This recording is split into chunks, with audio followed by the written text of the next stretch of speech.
నుండి పరిశుద్ధాత్మని యొక్క అన్యోన్య సహవాసం నుండి కూడి వచ్చిన బిడ్డలందరికీ ప్రభువైన యేసుక్రీస్తు నామంలో వందనాలు తెలియపరుచుకుంటున్నాం.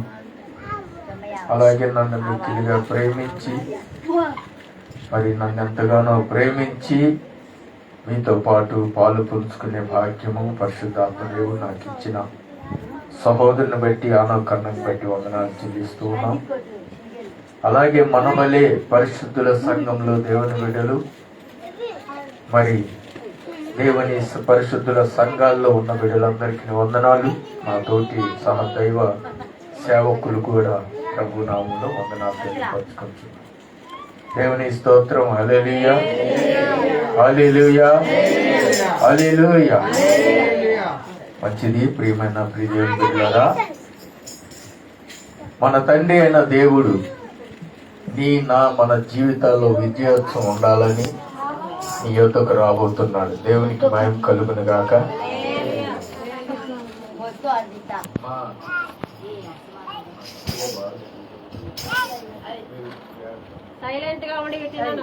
హల్లెలూయా, హల్లెలూయా, హల్లెలూయా. మన తండ్రి అయిన దేవుడు మన జీవితాల్లో విజయోత్సవం చూడాలని నీ యొద్దకు రాబోతున్నాడు. హల్లెలూయా, హల్లెలూయా, హల్లెలూయా.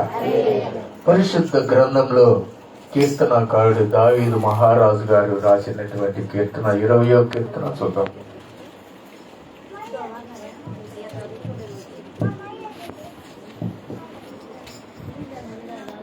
మొదటి వాక్య భాగం నుంచి 9 వాక్య భాగాలు ఉన్నాయి. ప్రధాన గాయకునికి దావీదు గారు ఇచ్చినటువంటి కీర్తన. ఆపత్కాలమందు యెహోవా నీకు ఉత్తరమిచ్చునుగాక, యాకోబు దేవుని నామము నిన్ను ఉద్ధరించునుగాక. పరిశుద్ధ స్థలములలో నుండి ఆయన నీకు సహాయము చేయునుగాక, సియోనులో నుండి నిన్ను ఆదుకొనుగాక. ఆయన నీ నైవేద్యములన్నిటినీ జ్ఞాపకం చేసుకొనుగాక, నీ దహన బలులను అంగీకరించునుగాక, నీ కోరికను సిద్ధింపజేసి నీ ఆలోచన యావత్తును సఫలపరచునుగాక. యెహోవా నీ రక్షణను బట్టి మేము జయోత్సవము చేయుచున్నాము. మా దేవుని నామమును బట్టి మా ధ్వజము ఎత్తుచున్నాము. నీ ప్రార్థనలన్నీ యెహోవా సఫలపరచునుగాక. యెహోవా తన అభిషక్తిని రక్షించునని నాకిప్పుడు తెలియను. రక్షణార్థమైన తన దక్షిణ హస్తబలము చూపును. తన పరిశుద్ధ ఆకాశంలో నుండి అతనికి ఉత్తరమిచ్చును. కొందరు రథములను బట్టి కొందరు గుర్రములను బట్టి అతిశయపడుదురు. మనమైతే మన దేవుడైన యెహోవా నామమును బట్టి అతిశయపడుదుము. వారు కృంగి నేల మీద పడి ఉన్నారు, మనము లేచి చక్కగా నిలుచున్నాము. యెహోవా రక్షించుము, మేము మొరపెట్టినప్పుడు రాజు మాకు ఉత్తరమిచ్చునుగాక. ఆమేన్. దేవునికి మహిమ కలుగునుగాక. ప్రియ దేవుని బిడ్డలారా, మన తండ్రి అయిన దేవుడు మనకు రాజుగా ఉన్నాడు. ఆమేన్, హల్లెలూయా. అయితే మన జీవితాల్లో మనకు విజయోత్సవం లేదు. మన జీవితాల్లో మనకు విజయోత్సవం లేదు. విజయోత్సవం అనేది మన జీవితాల్లో అనేకమైన కారణాలు ఉన్నాయి. మన జీవితాల్లో అనేకమైన లోటు ఉంది. భౌతికమైన జీవనోపాధి విషయంలో భౌతికమైనటువంటి జీవనోపాధి విషయంలో మనకు విజయోత్సవం లేదు. మనము కృంగిపోతూ ఉన్నాము. వాటి విషయమై మనం మానసికంగా ఒత్తిడితో కృంగిపోతూ ఉన్నాం. ఏదొక కోణంలో మన జీవితాన్ని కృంగదీసే పరిస్థితులు ఎదురవుతూ ఉంటాయి. హల్లెలూయా. మనకు మనముగా పరిశీలన చేసుకోవాలి. నాకు ఉంది. ఈరోజు ఒక దర్శనం వచ్చింది. అది నేను చాలా బాధపడుతూ ఉన్నాను. అది నా కుటుంబానికే, నా బిడ్డలకే, నా దాసురాలకే అది ప్రమాదకరమైన ఒక సూచన కనబడి, ఉదయం నుంచి నేను లేచిన దగ్గర నుంచి ఆ దర్శనం కరెక్ట్గా 6 టైంలో వచ్చింది. అంటే అంతకుముందు నుంచే ఉంది. కానీ అది నా మనసును ఎంతో కృంగదీస్తూ ఉంది, బాధ పెడుతూ ఉంది. ఏమిటో తెలియడం లేదు. ప్రియ దేవుని బిడ్డలారా, ఇలాంటిది విషయంలో మనం ఎవరిని అడగాలి అంటే మన తండ్రి అయిన దేవుని అడగాలి. దేవునికి మహిమ కలుగునుగాక. అడుగుతున్నా, ప్రభువా నాకు సామాన్యంగా నువ్వు తెలియపరచు, కానీ తెలియపరిచావు. ఏమవుతుంది, ఏం జరగబోతుంది అయ్యా? నేను కురిగిపోతూ నలిగిపోతూ నన్ను నేను సముదాయించుకుంటూ ఈ దినాన రాకూడదు అనుకున్నాను, కానీ దేవుని నడిపించాడు. దేవునికి మహిమ కలుగునుగాక. ఏమాత్రము నన్ను బలహీనపరచకుండా పరిశుద్ధాత్మ దేవుడు నన్ను మీ మధ్యకి నడిపించాడు. నేనే కాదు, మీ జీవితాల్లో ఎన్నో ఇటువంటి ఎదురు సమస్యలు, బలహీనపరిచే సమస్యలు, భౌతికమైనటువంటి జీవనోపాధి మరి జీవితంలో అవసరమైన విషయాలను బట్టి బలహీనపరిచే పరిస్థితులు ఉంటాయి. ఏది ఏమైనా ధైర్యంగా ఉండాలి. మన జీవితంలో విజయోత్సవం కలగాలంటే మనం దేవుని సన్నిధిలో ఉండాలి. మన తండ్రి అయిన దేవునికి మొరపెట్టాలి. దేవునికి మహిమ కలుగునుగాక. హల్లెలూయా.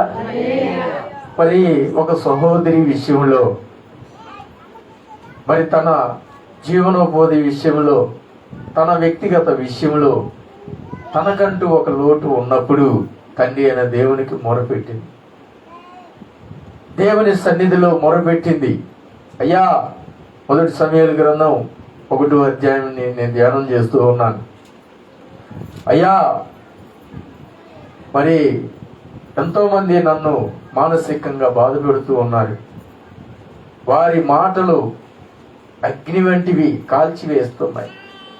నేను కాలిపోకపోయినా వారు కనిపిస్తున్నప్పుడల్లా వారి అన్నిన మాటల వల్ల నేను కాలిపోతున్నాను. నేను కృంగిపోతున్నాను. నేను లేచి నిలబడలేని స్థితిలో కృంగిపోతున్నాను. నేను ఎవరికి చెప్పుకోలేనయ్యా. నేను ఎవరికి చెప్పుకుంటే ఈ బాధను తీర్చగలరు? నా భర్త ఎంతో ప్రేమగా చూసుకుంటాడు, నన్ను ఎంతో ప్రేమిస్తాడు, నన్ను ఎంతో ఆదరిస్తాడు, నన్ను ఎంతో ధైర్యపరచడానికి నన్ను ఎంతో ధైర్యపరుస్తాడు. అంతే. ఆమె హల్లెలూయా. అయినా నాకు మనశ్శాంతి, కుంగిపోతున్నాను, కూలబడిపోతున్నాను, నిరుత్సాహపడిపోతున్నాను. నాలో విజయోత్సవం లేదు తండ్రి. నీ సన్నిధికి వచ్చాను ఆయన.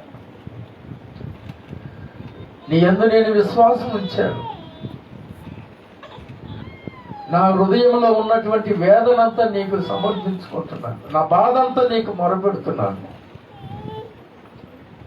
నా మొర ఆలకించు ప్రభువా, ఆలకించే దేవుడు నువ్వు నాయన అని ఆ తల్లిగారు దేవుని సన్నిధిలో మొరపెడుతూ ఉంది.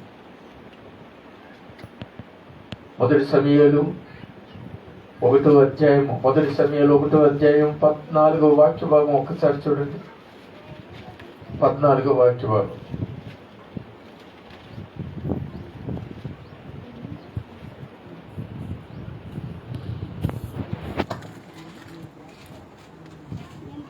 ఏలి అంటున్నాడు 13కి వెళ్దాం. ఆమె పెదవులు మాత్రము కదులుచుండి ఆమె స్వరము వినబడకయుండెను గనుక ఏలి అంటే ఆ దైవజనుడు ఏలి ఆమె మత్తురాలై ఉన్నదనుకొని, ఎంతవరకు నీవు మత్తురాలవై ఉన్నావు? ఇందువు నీవు ద్రాక్షారసమును నీ యొద్ద నుండి తీసివేయమని చెప్పగా అన్న, అది కాదు నా ఏలిన వాడా, నేను మనో దుఃఖము గలదానై ఉన్నాను. నేను ద్రాక్ష రసమైనను మద్యమునైనను పానం చేయలేదు, కానీ నా ఆత్మను యెహోవా సన్నిధిని కుమ్మరించుకొనుచున్నాను. దేవునికి మహిమ కలుగును గాక. హల్లెలూయా. మనము తండ్రి అయిన దేవుని పిల్లలము. మన ఆత్మను యెహోవా సన్నిధి ఎంతటి కష్టమైన కుమ్మరించుకోవాలి. ఆమేన్. హల్లెలూయా.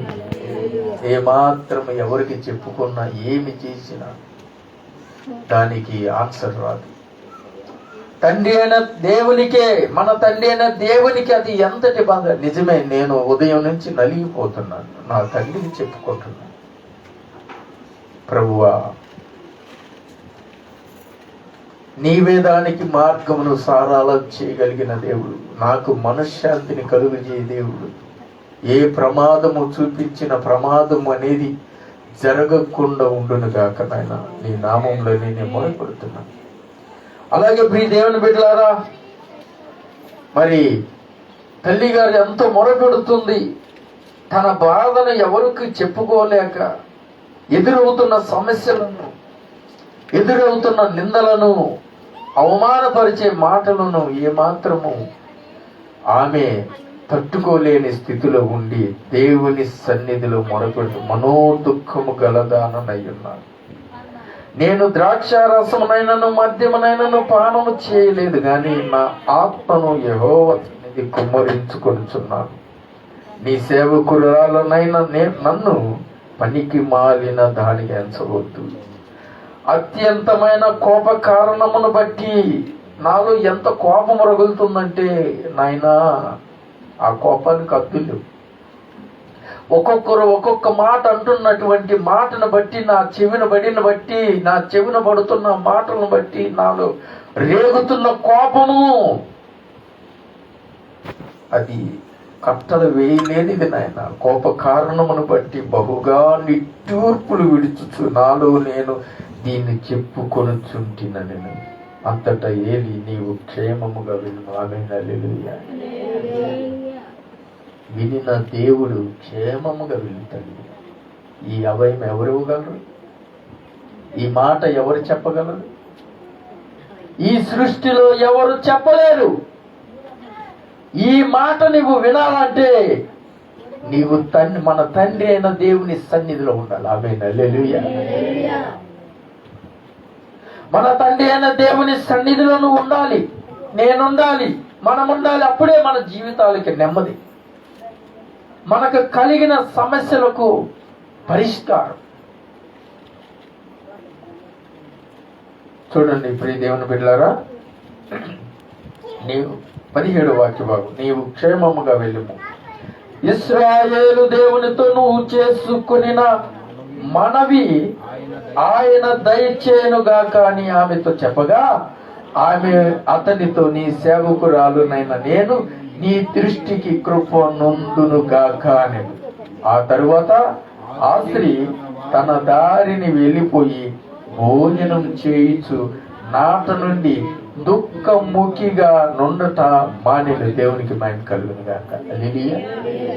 నీ జీవితంలో తండ్రి అయిన దేవుని వాక్యము వినబడిన వెంటనే నీ జీవితంలో విజయోత్సవం జరిగింది. హల్లెలూయా.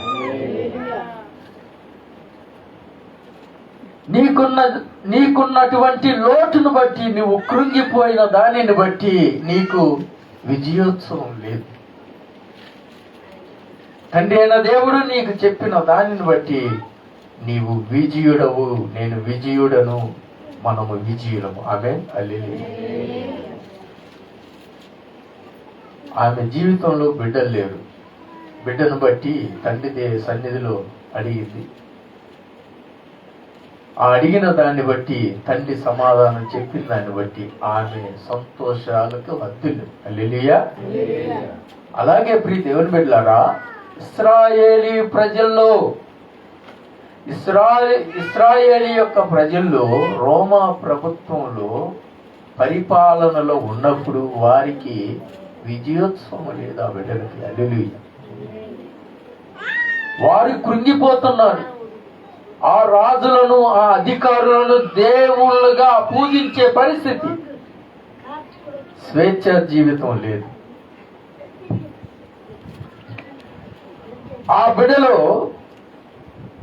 ఆ యొక్క రోమా ప్రభుత్వపు అధికారులను ఆరాధించాలి. వారిని దేవుళ్ళుగా పూజించాలి. వారు చెప్పిన విధంగా వారు నడుచుకోవాలి. స్వేచ్ఛ జీవితం లేని పరిస్థితుల్లో మన తండ్రి అయిన దేవుడు తన ప్రియకుమారుని ప్రభు అయిన యేసుక్రీస్తు వారిని రాజుగా పంపించాడు. హల్లెలూయా. యూదులకు రాజుగా పంపించాడు. కృంగిపోయిన బిడ్డలలో ఆనందాన్ని కలుగు చేశాడు. కుటుంబాలని దర్శించాడు.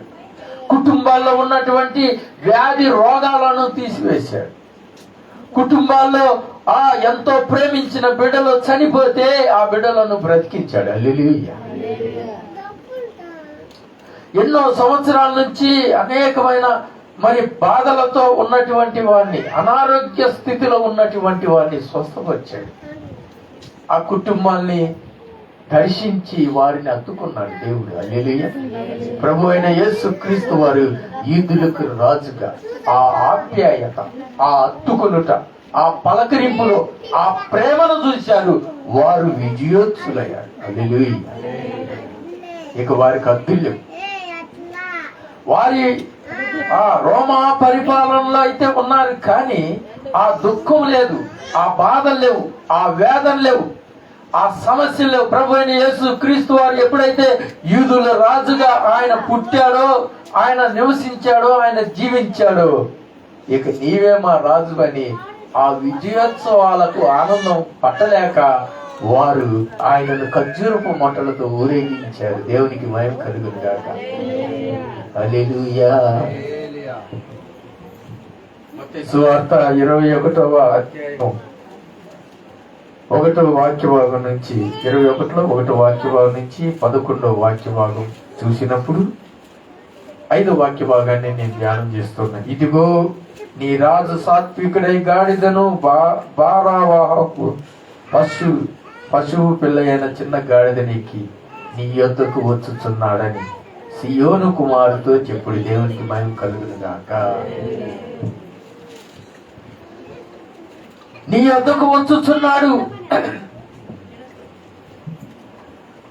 నీ యొద్దకు వచ్చే రాజు లేడు, ప్రేమించే రాజు లేడు, పరామర్శించే రాజు లేడు, నిన్ను ఓదార్చే రాజు లేడు, నిన్ను అత్తుకునే రాజు లేడు. అది మన తండ్రి అయిన దేవునికే సాధ్యం. హల్లెలూయా. కనుక ఆయన నీ యొద్దకే వచ్చాడు. ఆనాడు ఆ తల్లి గారు తండ్రి అయిన యెహోవా దేవుని యొద్దకు తన జీవితంలో విజయోత్సవం లేనప్పుడు, దుఃఖ స్థితిలో ఉన్నప్పుడు విజయాన్ని పొందుకోవడానికి ఆనాడు యెహోవా దేవుని సన్నిధికి వెళ్ళింది. ఈనాడు ఇంకా రాని బిడ్డల కొరకు, ఈ ప్రపంచంలో ఉన్న ఆయనను ఎరగని బిడ్డలు, రాజుగా అంగీకరించని బిడ్డలు, తెలుసుకోలేనటువంటి బిడ్డలు, ఆ వారి యొద్దకు తిరిగి మరలా ఆయన ప్రభు అయిన యేసు క్రీస్తుగా, రక్షకుడుగా ఇశ్రాయేలీయుల యొద్దకు వచ్చాడు. దేవునికి మహిమ కలుగును గాక. అలా వచ్చి ఆ నలిగిపోతున్నటువంటి ఇశ్రాయేలీయుల్లో రాజును మర్చిపోయే స్థితిని, మాకంటూ ఒక రాజు ఉన్నాడు అనే స్థితిని ఆ యొక్క బిడ్డలు అన్నగారు సమయానికి వచ్చారు. హల్లెలూయా.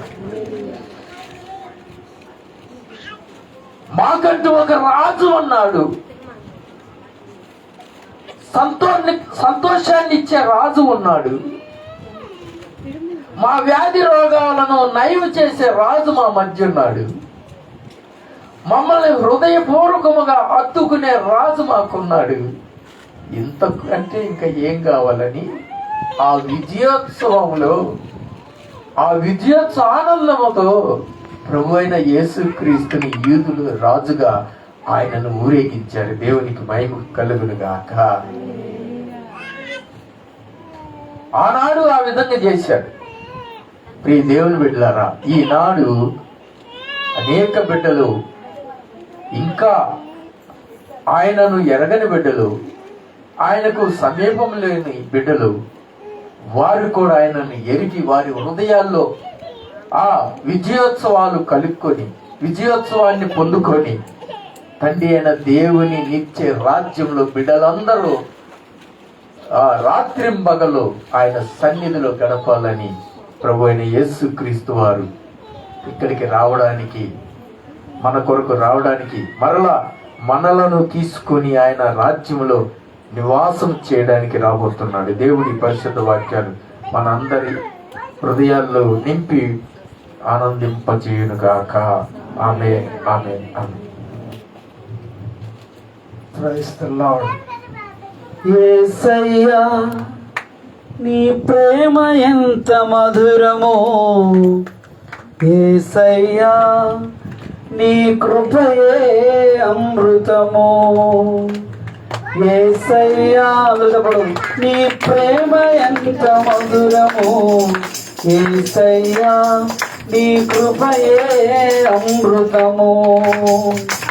అందమైన పొదరిల్లు నీది, అందులో నా అనురాగమున్నది.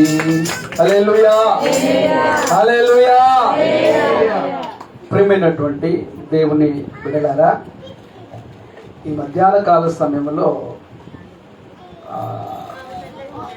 దేవుని సన్నిధిలో మనం అందరము కూడుకొని ఉండటము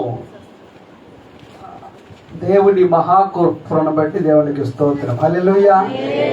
ఈ రెండేంటో తెలుసా? ఏమండి ఇవి రెండేంటి? ఏంటి ఇవి? ఏమంటారు? ఏంటి? ఏం మట్టలు? ఈత మట్టలు. ఈత మట్టలు. ప్రియమైనటువంటి దేవుని బిడ్డలారా, ఈ ఈత మట్టకు ఎప్పుడూ ముల్లే ఉండేది. ఈరోజు ఏముంది? పువ్వులు ఉన్నాయి. హల్లెలూయా.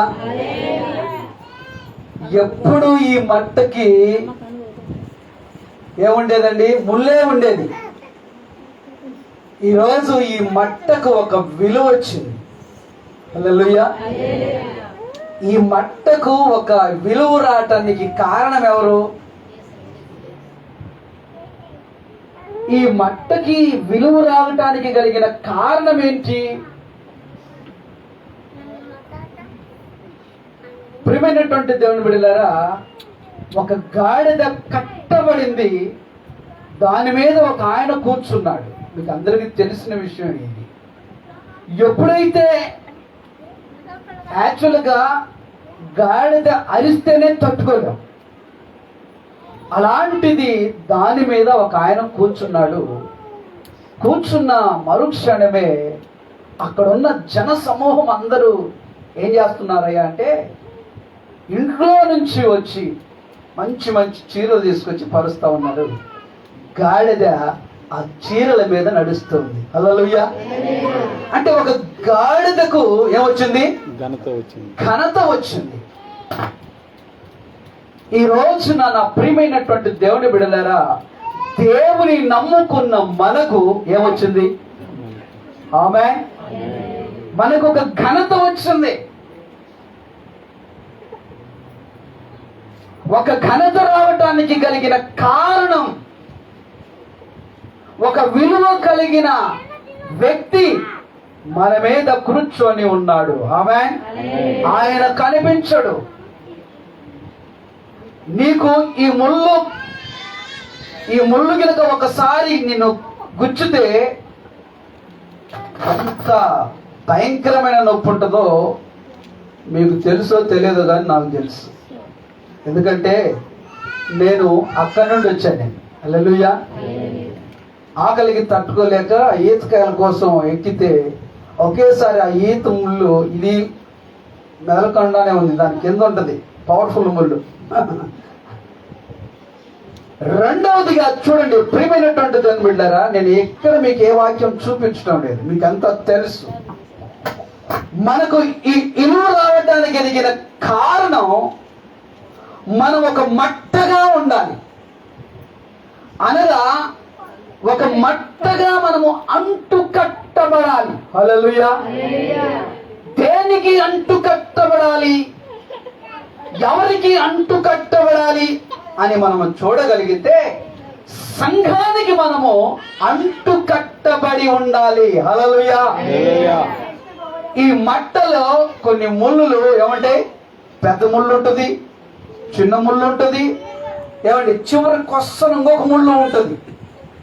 ఏమాత్రము భేదాభిప్రాయాలు ఉండకుండా అంటు కట్టబడితే ఐశ్వర్యవంతుడు అవుతావు. ఆమేన్. ఒక కుటుంబము అంటు కట్టబడాలి. ఒక కుటుంబము అంటు కట్టబడాలి అంటే భార్యాభర్తలు ఇద్దరు అన్యోన్య దాంపత్యం కలిగి జీవించాలి. హల్లెలూయా. సుఖం సంతోషం కలిగి బ్రతకాలి. వీళ్ళిద్దరూ ఎప్పుడు బాగుంటారంటే అంటు కట్టబడినప్పుడు. ఆమేన్. అంటు కట్టబడలేదో అన్ని అనర్థాలే. అంటు కట్టబడలేదో ఎప్పుడు అనర్థమే. ఎప్పుడైతే అంటు కట్టబడి ఉంటావో దేవుడు నిన్ను దీవించును గాక. 60 సంవత్సరాలు మా పిన్నికి 60 సంవత్సరాలు. పిల్లలు, మనవళ్ళు, మనవరాళ్ళు అందరూ కూడా, ఒక మనవరాళ్ళు కూడా మ్యారేజ్కి సిద్ధమై ఉంది. ఇప్పుడు మందు తాగిపోయి పొలాలకు వేసి మందు తాగి అడవిలో వెళ్ళి పడుకుంది. ఎక్కడ వెళ్ళి? అడవిలోకి వెళ్ళి పడుకుంది. ఫోన్ చేసింది ఒకడికి, అరే ఇక నా పని అయిపోయింది, తాగేస్తున్నాను. అడవిలో 3 గంటల నుంచి వెతుకుతున్నా దొరకలే. చీకటి పడుతుంది, లోన టెన్షన్ ప్రారంభమైంది అందరికీ. ప్రియమైనటువంటి దేవుని బిడ్డలారా, అందరూ అనుకుంటుంది ఇంక అయిపోయింది అనుకుంటున్నారు. మాచర్లు వెళ్ళి కుందెలు పట్టుకుని లైట్లు ఉంటాయి, ఫోక్సింగ్ లైట్. అది ఇక్కడి నుంచి 2 కిలోమీటర్ల దూరం ఫోక్సింగ్ లైట్ వస్తుంది. అది వేసుకొని తిరిగి దగ్గర ఒక 30-40 మంది పిల్లలు అడవిలోకి వెళ్ళి తిరిగి చూస్తే 1 గంటలో దొరికింది. అప్పటికే స్పృహ కోల్పోయి ఉంది. కారణం ఏంటో తెలుసా? అనార్థం. 60 సంవత్సరాల ఆమె మీద అనుమానం. ఏంటండి? ఎన్ని సంవత్సరాలు ఆమె మీద? కుటుంబాలు ఈ రోజున చల్లా చెదురవటానికి కారణం అంటు కట్టబడి ఉండలేకపోవటం. ఆమేన్. ఆ అంటు కట్టబడలేకపోవటం వలన ప్రాణాలు కోల్పోతూ ఉన్నారు, శ్రమల పాలవుతున్నారు, ఇబ్బందుల పాలవుతున్నారు, భయంకరమైన నిందల పాలవటానికి కారణం నువ్వు అంటు కట్టబడాలా. ఆమేన్. కారణం ఏంటి? నా ప్రియమైనటువంటి దేవుని బిడ్డలారా, దేవుని సన్నిధిలో నీవు ఒక మంచి ఇల్లులాగా ఎప్పుడు ఉంటావు? పొదరిల్లులాగా ఎప్పుడు ఉంటావు? ఒక ఇల్లులాగా నువ్వు కట్టబడాలి. బైబిల్ అంటది, ప్రతి ఇల్లు ఒకని చేత కట్టబడును, సమస్తమును కట్టువాడు ఆయనే. హల్లెలూయా. ఆయన కట్టాలి. నీ కట్టులు విభజింపబడాలి. నువ్వు దేని చేత కట్టబడ్డావో నీ కట్టులు తెగిపోవాలి. ఆమేన్. నీవు త్రాగుడు చేత కట్టుబడ్డావా? భయంకరమైన పరిస్థితులకు కట్టుబడ్డావా? నువ్వు దేనికి కట్టుబడి ఉన్నావో నీ కట్టులని ఈ రోజున దేవుడు ఏం చేయాలి? విడిపించబడాలా. హల్లెలూయా. ప్రార్థన చేస్తున్నావు, చర్చికి వెళ్తున్నావు, అన్ని కార్యకలాపాలు ఉంటావు, కట్టుబడలేకపోతావు, అంటుగట్టలేక పడిపోతావు. నా ప్రియమైనటువంటి దేవుని బిడ్డ, ఒకసారి నువ్వు ఆలోచించాయి. నువ్వేం చేస్తున్నావు? ఎలాగ బ్రతుకుతున్నావు? ఏ విధంగా జీవిస్తున్నావు? ఏ విధంగా మనం నడుస్తూ ఉన్నాం?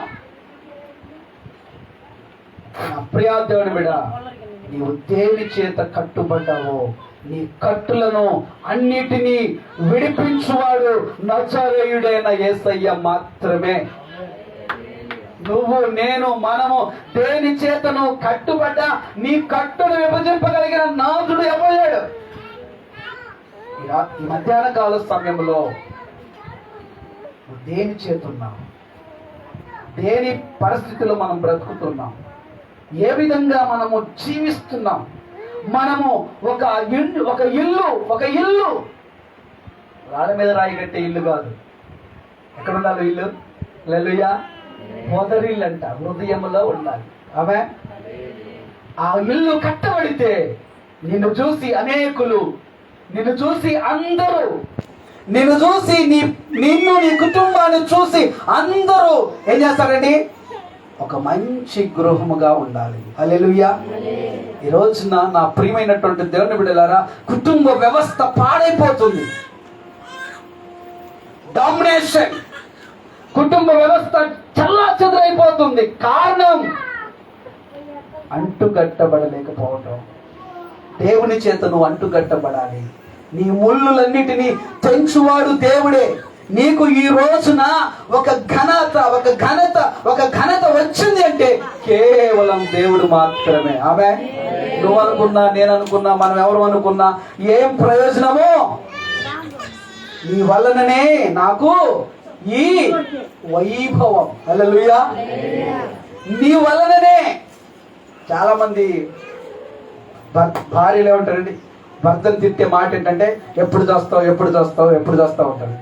ఆయన చచ్చాడనుకో నీకేముండదు? ఏముండదు? విలువ ఉండదు. హల్లెలూయా. ఆయన ఏమైనా అయిపోయాడంటే నీకు విలువ ఉంటుందా? పొరపాటు నేను భార్య చనిపోయింది అనుకో, నీకు విలువ ఉంటుందా? ఇద్దరికీ విలువ కలిగి ఉండాలి. హల్లెలూయా. కుటుంబాన్ని చాలా జాగ్రత్తగా చూసుకోవాలి. కుటుంబాన్ని చాలా జాగ్రత్తగా పరిపాలన చేసుకోవాలి. నీకు ఇచ్చిన దానిలోనే, నువ్వు కష్టపడిన దానిలోనే నువ్వు ఏం చేయాలి? జాగ్రత్తగా చూసుకోవాలి. ఈరోజు 100 వచ్చిందంటే 100 ఖర్చు పెట్టాం, 200 వచ్చిందంటే 200 ఖర్చు పెట్టాం, 300 వచ్చిందంటే 300 ఖర్చు పెట్టాం, 500 వచ్చిందంటే 500 ఖర్చు పెట్టడం కాదు, పొదుపు చేసుకోవాలి. హల్లెలూయా. జాగ్రత్తగా చేసుకోవాలి.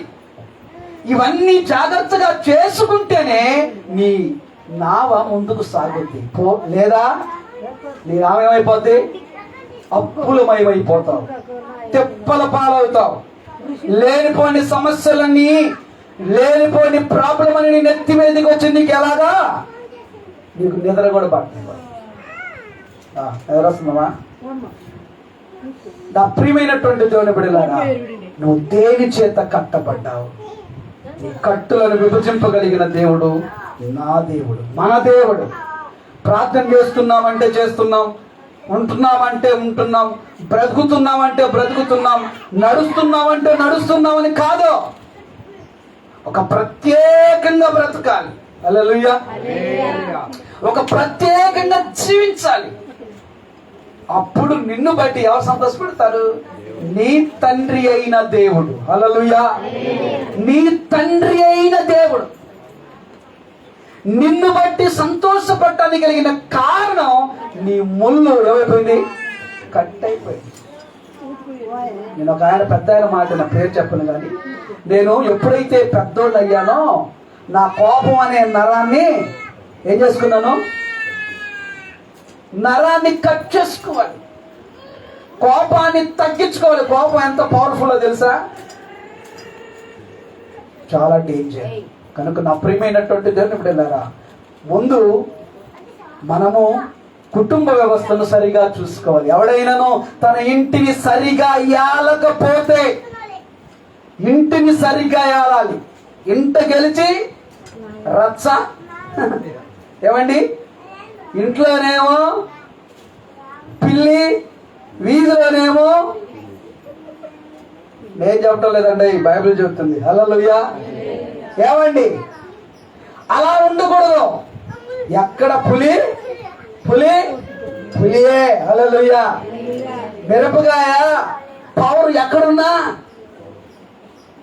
జాగ్రత్తగా ఉండాలి, జాగ్రత్తగా జీవించాలి, జాగ్రత్తగా బ్రతకాలి, జాగ్రత్తగా ప్రభువులో నడవాలి. హల్లెలూయా.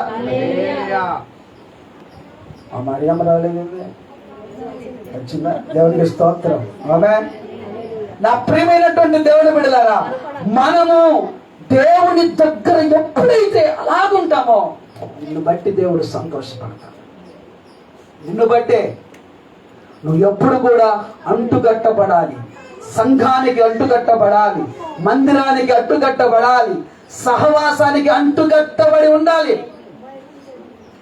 నా పొద్దులే, ఇది కాదులే, ఇది కాదు, ఇది చించుకుంటానంటే నువ్వు ఒక్కదానివి చించవు, దీనికి నీ వలన మరొకటి చినుకుద్ది.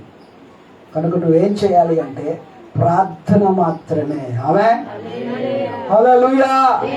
ఈ రోజున నా ప్రియమైనటువంటి దేవుణ్ణి బిడలారా, మనం చూస్తుంటే చాలా సంతోషంగా ఉంది. అలాగే నువ్వు ఒంటరిగానే వచ్చావు,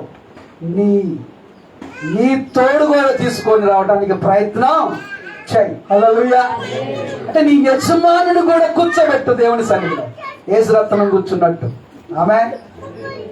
యేసురత్నాన్ని కూర్చున్నట్టు దేవుడు మనము అలాగా ఉంటే దేవుడు నిన్ను దీవిస్తాడు. ఆమేన్.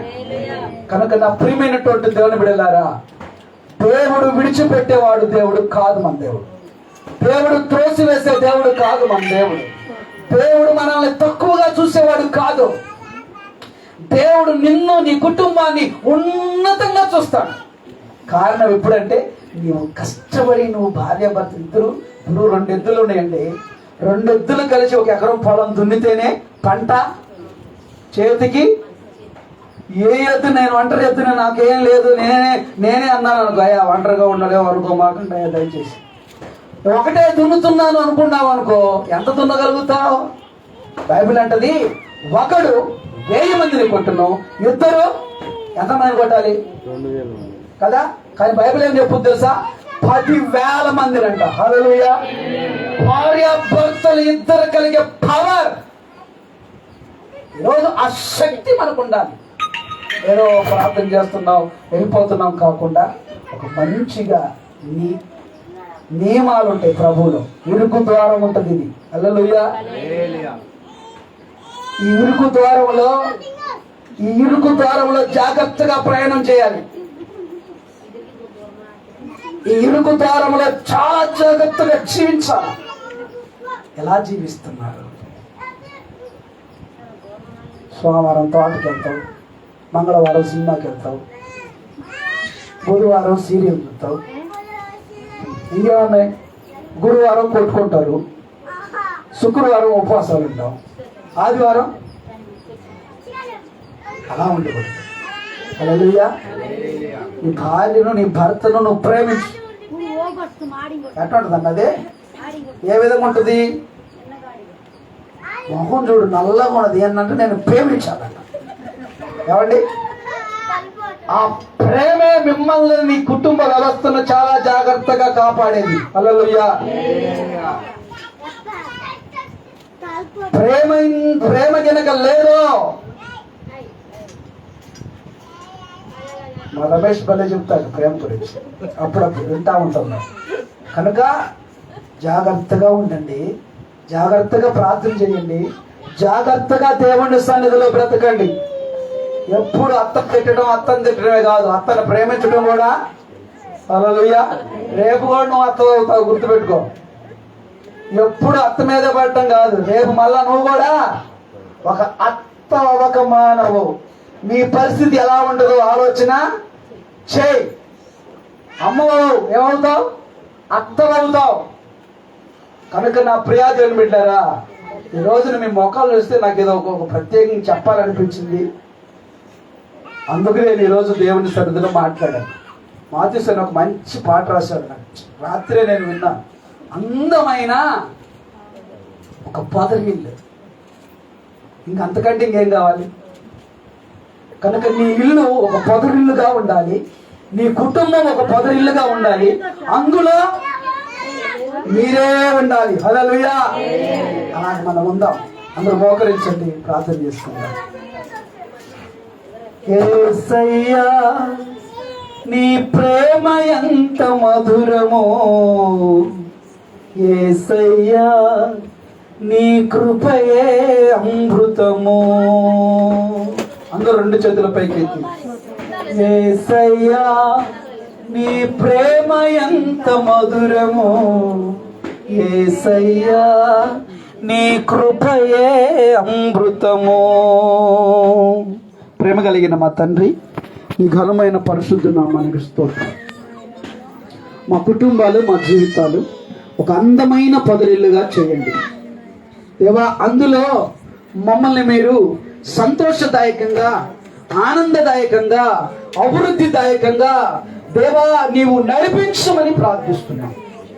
ఈ మధ్యాహ్న కాల సమయంలో కూడి వచ్చిన ప్రతి బిడ్డను బట్టి నీకు స్తోత్రం.